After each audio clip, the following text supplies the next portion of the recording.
Hi, I'm Karan Thapar. Over the last few years, I hope you've been watching my program, The Interview on the Wire.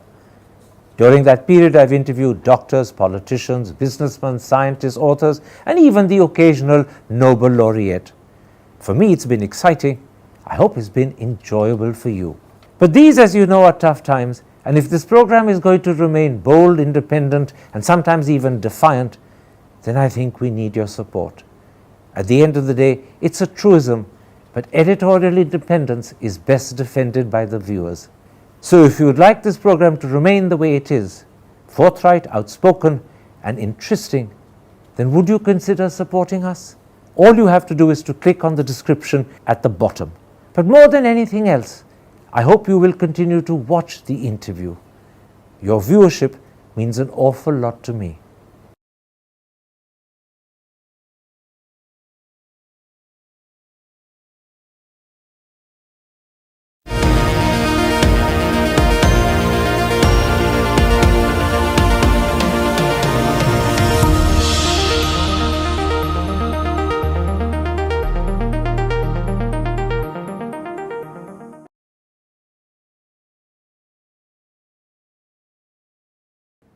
Hello and welcome to a special interview for The Wire.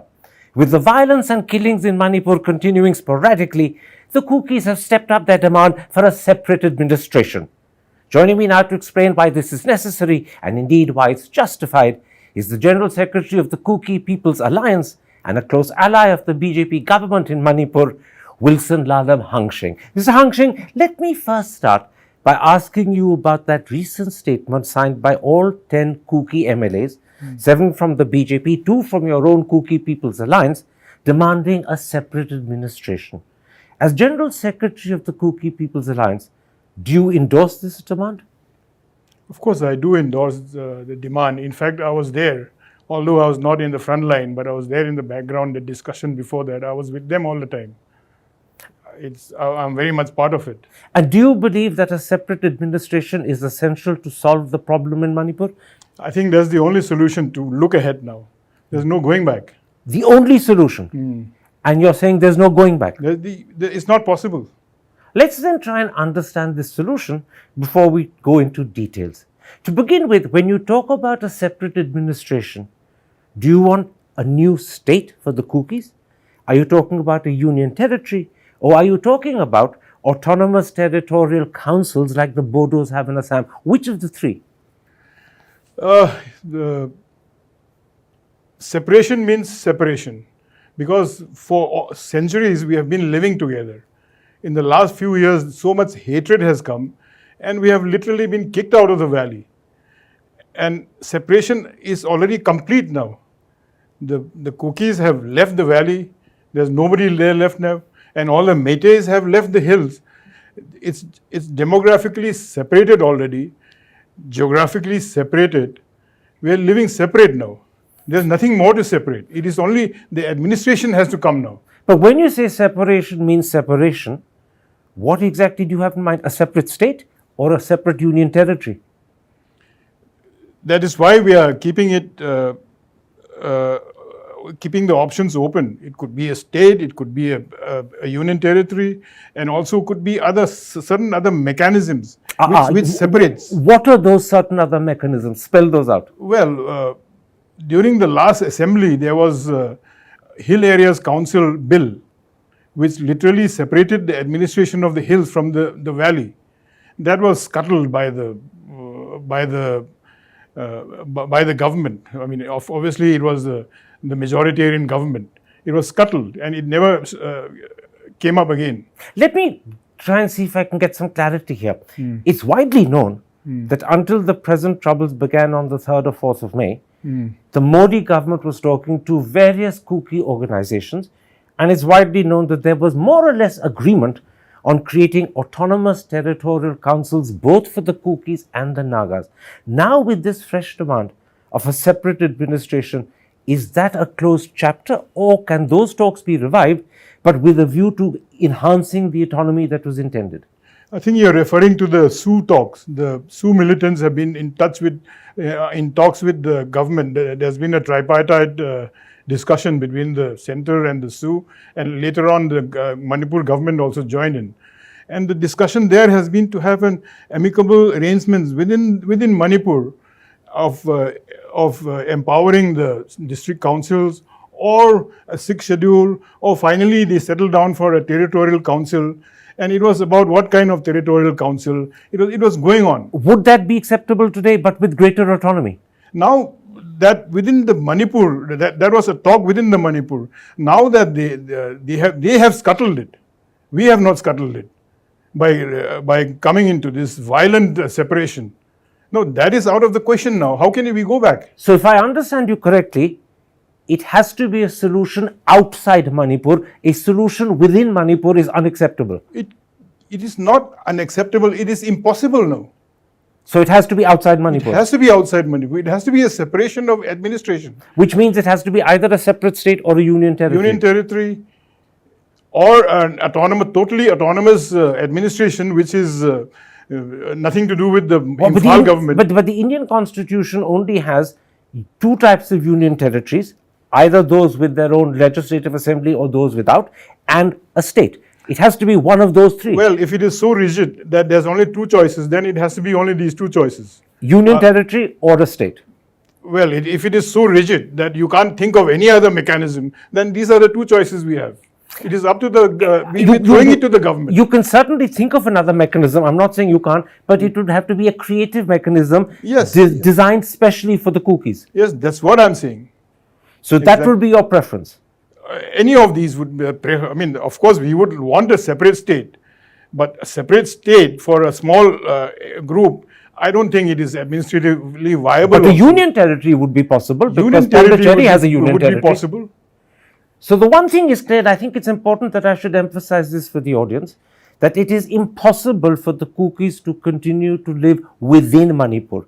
The arrangement has to be outside Manipur, and therefore we're talking about either one of two types of union territory, with an assembly or without, or a state. One of those three, or something new and creative that we don't know about. Yes, exactly. But outside Manipur is what it has to be. Yes, it has to be. It is, the situation has been thrown up like that.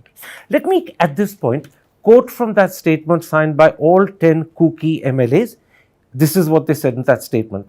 Our people can no longer exist under Manipur as the hatred against our tribal communities reached such a height that MLAs, ministers, pastors, police and civil officers, laymen, women and even children were not spared. And then that statement went on to say the Manipur government miserably failed to protect the Kukis. But the truth is, and you mentioned this a moment ago, that the Kukis and the Nagas and the Meiteis have lived together not for decades but for centuries in Manipur. What has brought you to this point that today you're saying our people can no longer exist under Manipur? If you look at the history, the Kukis have never separated themselves from even in the Maharaja days, pre-British days. They have always worked with the Maharaja. They have sent contingents of soldiers, whatever, irregulars or whatever you can call it.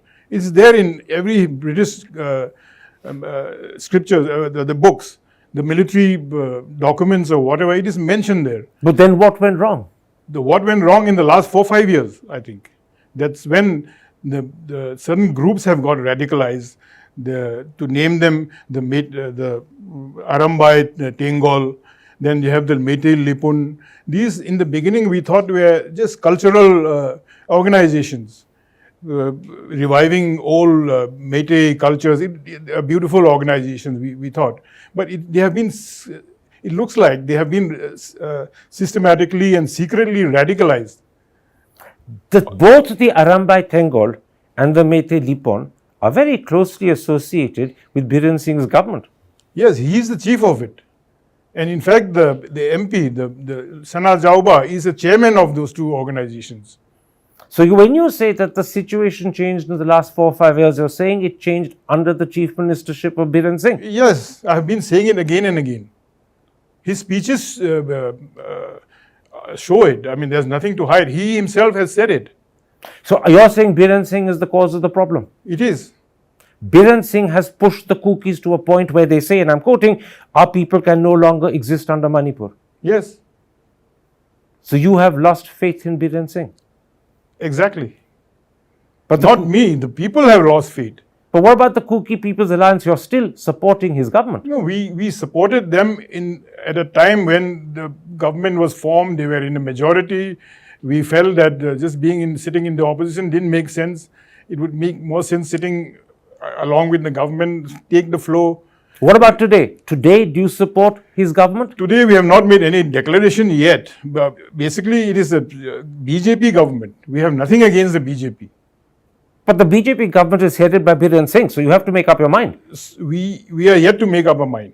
We are yet to make up our mind. Why is there doubt? Well, we will see. We'll see. And in fact, we are inclined to. There's a lot of pressure from all the civil society that why we have been criticized a lot. Why are you still with the government?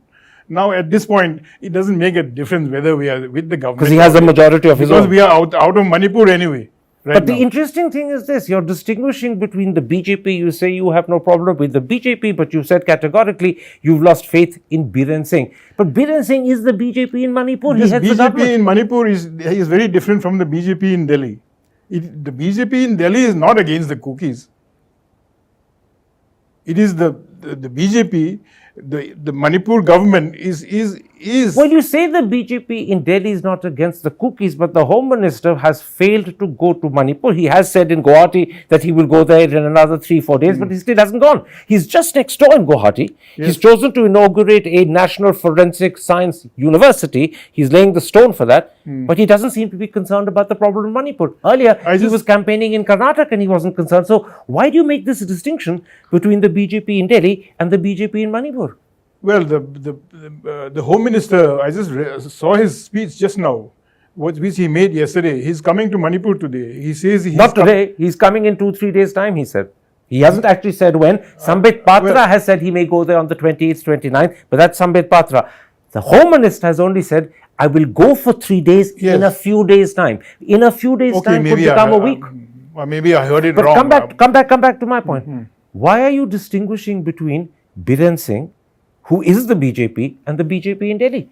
He's riding on the BJP to get his own agenda done. The BJP in Delhi is being fooled by him. But they seem to be happy to be fooled by him because they haven't removed him. We are waiting for him I mean, as of now, whether they remove him or not, or they dismiss the government, we're not. Let me ask you this. Suppose the BJP were to come around, perhaps when Mr. Amit Shah visits Manipur, and agree to remove Biren Singh. Would you then accept a solution with great autonomy, but within Manipur? No. That stage is gone. We are in a different orbit now. So no matter who is Chief Minister of the BJP government in Imphal, there cannot be a solution within Manipur. That stage is gone. That is a conscious decision we have taken as a party. And the other conscious decision is you're saying you're inclined towards withdrawing support to the Biren Singh government, but you haven't done it. You're under pressure from people to do it, but you haven't done it. But you continue to support the BJP in Delhi. That has emerged from our conversation. Yes, we look at the BJP in Delhi as a government of India. We don't look at it as a BJP government. It is a government of India. We have nothing against the government of India. But you do have something against the BJP government in Manipur. Yes, it is a government. We have been saying it again. It is not a government of Manipur. It is a government of Meiteis. Let's go back to when this problem started. I'm talking about the All Tribal Students Union of Manipur rally on the 3rd of May. Yes. At that time, Kukis and Nagas both were participating in that rally in very large numbers. That rally led almost directly and immediately to Meitei-Kuki clashes, killings and violence. But the Nagas were unaffected and remain unaffected. How do you explain that? I'll explain it. That if you watch the videos of that rally, the slogans shouted were against the government of Manipur, against Biren Singh and his government. It was not a communal. I didn't hear any government. Communal slogan. Then the things started. The violence started after that. When the thing was over. But yes, why was the violence targeted at the Kukis, and the Nagas have been exempted? Why are they not suffering similarly? The Kukis did not start the violence. First of all. No, I'm not saying they did. I'm saying something else. I'm saying, why did that rally, where both the Kukis and the Nagas were participating, No, lead to Meitei Kuki clashes, but no clashes with the Nagas. Yeah, I was coming to that. My point was that the slogans were against the government. There was nothing communal. But then the Meiteis started shouting slogans against the Kukis. Kill the Kukis. These are refugees. These are immigrants. They were targeting the We were not targeting the Meiteis. We were on a solidarity march with all the tribals in the hills. Absolutely. And when you say we, that we includes the Nagas. Yes. But the Meiteis in response targeted the Kukis. Why were the Nagas exempted? Okay, that takes us to a longer discussion. Can I go into it? Just briefly. It is like to have an analogy, it's like a target. You have in the center you have the bull, the black target. Then you have an inner circle, and then you have the magpie outside. You can look at Manipur like that. Now the surrounding hills, the inner circle are Kuki inhabited areas. The Nagas are in the outer circle. In the magpie area are Nagas. If you have this picture, then you will understand the. Are you saying that the Kukis were the easier and the nearer target, that's why they were attacked? Not the easier or nearer, but they were the direct neighbors of the Meiteis. Are you also suggesting that at a later point the Nagas could be under attack? They will be. The way the slogans are being shouted. Yesterday only, the 3 Naga girls were assaulted on the way to the airport. But there is no Naga demand for separation. There is a Kuki demand which you forcefully explained. These are still early days. We don't know yet. You anticipate that in due course they will Doors are open for them to join us. To join you? Yes. What about to separate completely from you as well as from the Meitei? We'll see about that. We'll talk about it. But would you be happy, the Kukis, to form a separate entity with the Nagas? Our doors are open all the time from the beginning. Feelers have been sent from both sides, but they have their own issues. When you say feelers from both sides, you mean Kukis and Nagas have sent feelers to each other? Yes. Also, Meiteis have sent feelers to the Nagas. So at the moment, we don't know what the Naga future will be, but we're pretty clear that you, as a Kuki, want a separate administration for yourself outside Manipur. We have opened our doors with them. Let us fight this together. Let me put to you at this point how the Meiteis perceive the situation. They are 53-54% of the population of Manipur, but they're restricted to the valley, which is just 10% of the land. The tribals, the Kukis and the Nagas, are together 40% of the population, and they have almost exclusive access to the hill areas, which is 90% of the state. The Meiteis cannot buy land in the hill areas unless the district councils specifically agree, which they very, very rarely do. On the other hand, the tribals, the Kukis and the Nagas, can buy land in the valley. Not just the Meiteis, but many other people say this is an imbalance, this is unfair. A, do you agree that there is a land imbalance? And B, does it need to be rectified? It looks like that. When you say 90% of Manipur are the hill areas, and Manipur is unique in the sense that the hill areas and the valley are distinctly divided between the valley people and the hill people. These are the non-tribals and the tribals. And the moment you are in the hills, you are in the tribal area. Now, the problem with the hill area, you keep saying 90%, but I will say that 90% of that 90% are inaccessible terrain, mountain and ravines. The carrying capacity is literally zero of that area. There is equal land pressure in the hills as much as in the valley. So, is there a need to rectify what you said looks like imbalance? Looks like imbalance. Is there need to rectify it? Well, when you say 10%, 90%, it looks like there is a pressure imbalance. But what I'm saying is there's an equal pressure even in the hills. Because 90% of the 90% is actually inaccessible and cannot be used. Yeah, it's mountains and ravines. Population carrying capacity, which you have to take into consideration, is literally zero in 90% of that 90%. Let me tell you the answer I got on the 9th of May from a BJP Kuki MLA, Paulin Lal Haukip. Sitting where you are, he said to me that he would be prepared to pass legislation that bars Kukis and Nagas from buying land in the valley. He says that is one way of trying to correct the imbalance. Admittedly, he said this before he signed that statement demanding separate administration, 3-4 days before that. But is that solution acceptable to you? If that will solve the problem, that that already implies that a separation of the two areas. Very fair and good. But it also implies that there's no need for a separate administration. It leads to separation altogether. You see this as a stepping stone. We can't go to the valley, they can't come to the hills. And even that is a fiction, basically, that they can't come to the hills. If you see the exchange of population right now, there are thousands of... as I said, Mete can only buy land in the hills with specific permission of the district councils, but I'm told that that specific permission is very, very rarely given. But there are thousands who are settled in Churchandpur who have been displaced. There are thousands in More, they have come to valley.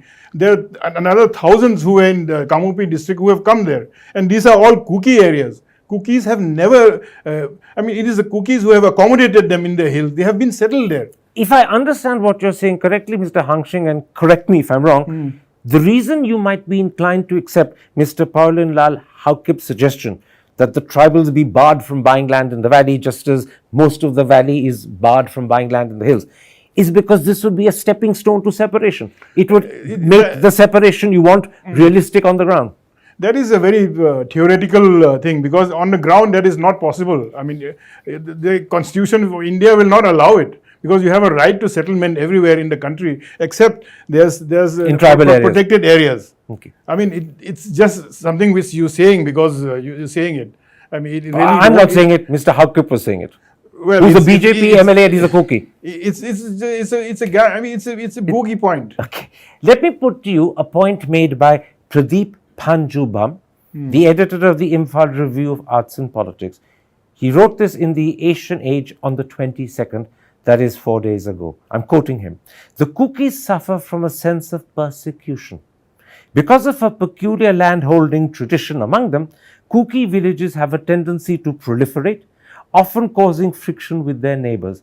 As a result, even normal government initiatives, such as eviction from reserved forests, or fight against poppy cultivation, or a push for citizenship registration, are seen by Kukis as targeting them.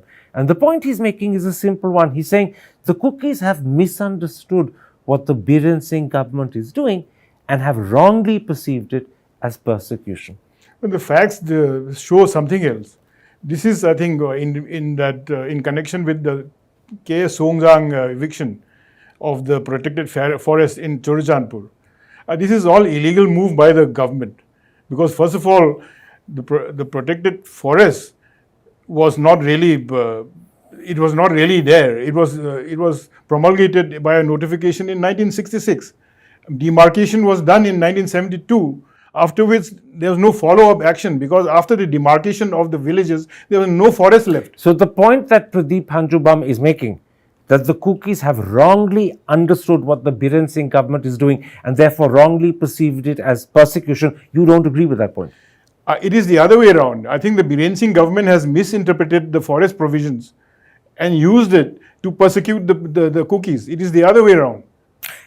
The Biren Singh government has deliberately misunderstood. They have deliberately done it. So they're using the forest reservations to persecute Kukis. Yes. This is part of the anti-Kuki quality of Biren Singh. Yes. Mr. Haukip, who's a BJP MLA, actually said to me, sitting where you are, he believes Biren Singh is anti-Kuki. Do you share that? He is. He has openly said it. I mean, in his speeches. He's called us all kinds of names. Yes, he's accused you of illegal poppy cultivation and participating in the illegal drug trade. He's called us poppy growers, drug dealers. He's accused you of trespassing into forest lands which are reserve lands. And he's also accused the Kukis of illegal immigration and sheltering people from Myanmar. See, I don't know what kind of legal advisors he has about this forest thing. If you read it properly, it is absolutely, I mean, the law has been put on its head. But you know, everything that you've said, and we are coming back in a circular way to Biren Singh again, but everything that you've said suggests that the problem is Biren Singh, his anti-Kuki attitude, his misuse of laws to persecute Kukis. And as you said, all of this began 4 or 5 years ago, which is when he first came to power. Yes. And yet, removal of Biren Singh and a new fair, objective chief minister is not the solution. You're still saying the solution has to be a separate administration outside Manipur. It would have been a solution before this present situation. But now not. But not now. Now it is gone beyond that. Now. We have crossed the river, we have crossed the bridge. Let me then put you one more complaint the Meiteis make about the cookies. This time it was made passionately, perhaps angrily, by Nishikeet Sapam, a Meitei independent BJP supporting MLA. He said to me that there's been a disproportionate increase in the cookie population since 1901, and he alleged upfront that this is because the cookies are sheltering illegal immigrants from Myanmar. How do you respond to that? On what basis he says this? You have to ask him. An MLA is a responsible person. If he says this, he should come up with evidence. He can't just loosely say this as if he is talking in a roadside chai dhaba. He should be talking responsibility with evidence. Where is the evidence? I will actually now make a point that I think is important. I questioned and challenged Mr. Sapam on that evidence, and I will tell you what he said because he got his facts completely wrong. And I'm not repeating this to, in a way, target Mr. Sapam, but I think it's important that the truth should be given to the audience because those factually incorrect positions were told by Mr. Sapam on my show. It was on the 16th of May, Mr. Sapam, to justify his claim that illegal immigrants are being sheltered by the cookies, claimed that in 1901, the cookie percentage of the Manipur population was 1%. He claimed today it is 29%, then he scaled it down to 22%. All three figures were wrong. The 2011 census, which is the last census in India, says that the cookie population is 16% of Manipur. In 1901, it was not 1%, it was 14.5%. So on all three, Mr. Sapam was wrong. Secondly, it's quite clear that in 110 years, from 1901 to 2011, the percentage increase in the cookie population has been 1.5%, which is normal, natural, and understandable. I'm only pointing this out because those incorrect facts were portrayed and given by Mr. Sapam on my show, and I think it's important to correct the picture. Let me end by putting this to you. It's something that the Chief Minister Biren Singh said on the 22nd. And I think he was speaking to the cookies directly, although he said this to journalists. Blame the government, he said, for what's gone wrong. He added, we will rectify. I presume he means I will rectify. More importantly, he said, the cookie MLAs are part of our family. And then speaking of the wider cookie community, he said, we are all brothers and sisters. I imagine that was an appeal to cookies. Let's retain our state intact. Do you reject that appeal? Of course. Why didn't he say this 5 years ago or 2 years ago? Why is he saying this now when it's like the school bully? He comes and kicks you in the back, hits you in the back, and he says, sorry. Typical schoolboyish, school bully attitude he's having. And this is what he's saying on TV. But behind, he's going to go and sit down with his stormtroopers, and he's going to egg them on again. His neighbor, his colleague, his minister, his neighbor in his colony, his house was being burnt. He rang him up many times. He didn't act. He knew it. He said yes, and he waited till the house was completely burnt and looted. And that minister, that is his neighbor. And that minister who was his neighbor whose house was burnt, was he cookie? He's Letpao Haukip. He told me himself. He's a cookie minister? Yes. He's a BJP cookie minister? BJP cookie minister, very close to Biren. He was always with him all the time. In fact, in other words, Biren Singh allowed a cookie fellow cabinet minister's home to be looted and burned down to the ground, even though it was next door, promising to help but refusing to do it. He just had to lift his phone and just tell the security to run there. He did not do it. He waited till everything was raised to the ground in ashes. Then let me bring back... Now he's saying all these things. We are brothers, this, that. Let me at this point, because of what you said about Biren Singh, and it's a horrifying story you've told, bring back the BJP in Delhi. The story you've told me about Mr. Haukip's house being burned down and Biren Singh refusing to do anything must be known to Amit Shah. And yet, Mr. Amit Shah has done nothing to remove Biren Singh. Well, Biren Singh has more access to Mr. Amit Shah than we have. But Mr. Amit Shah will still know the story. After all, this I is... hope somebody has told him. Mr. Haukip, whose home was burned down, is a BJP MLA. Mr. Haukip is a minister in Biren Singh's government. How can Amit Shah in Delhi not know that the chief minister was watching his neighbour's house burn and did nothing when that neighbour is a BJP MLA and a cookie and a minister? I'll tell you one thing. At that time, the Karnataka elections were on. They were very busy there. They had no time. Delhi had no time to deal with a small speck in the country like Manipur. If that's true, it tells you an awful lot about Amit Shah's attitude to Manipur to begin with. It's so unimportant, he let ministers' houses burn down. He was more interested in winning an election in Bangalore.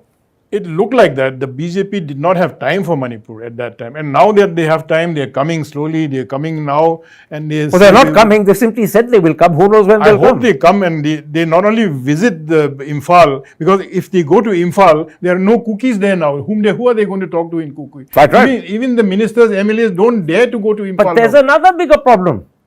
Given the attitude that Mr. Amit Shah has repeatedly displayed about cookie concerns, what makes you think that he will accept your demand for separation? You made it clear that there is no way cookies want to be in any shape and form within Manipur.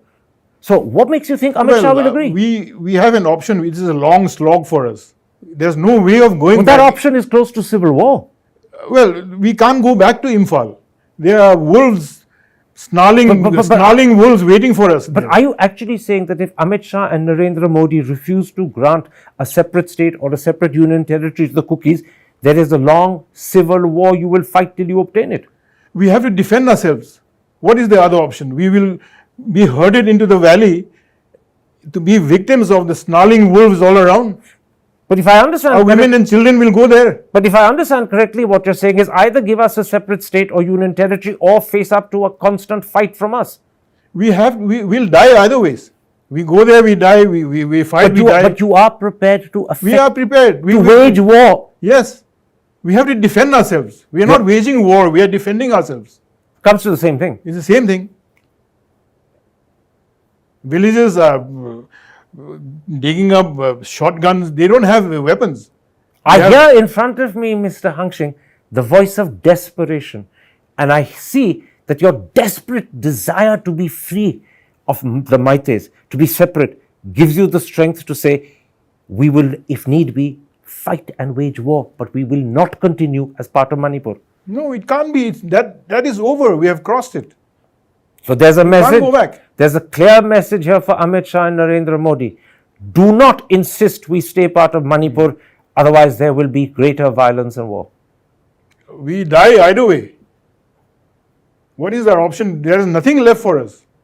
Mr. Hanshing, I hope the government is hearing you, because the prospect of refusing you what you want would be terrible. We're talking of greater violence being waged for years and decades. I don't know whether separation is the answer, because that's for the government to decide. But what you have shown quite clearly is that you are desperate and you are at the end of your tether. Is that right? Right. Thank you very much indeed. Thank you. Hi, I'm Karan Thapar. Over the last few years, I hope you've been watching my program, The Interview on the Wire. During that period, I've interviewed doctors, politicians, businessmen, scientists, authors, and even the occasional Nobel laureate. For me, it's been exciting. I hope it's been enjoyable for you. But these, as you know, are tough times, and if this program is going to remain bold, independent, and sometimes even defiant, then I think we need your support.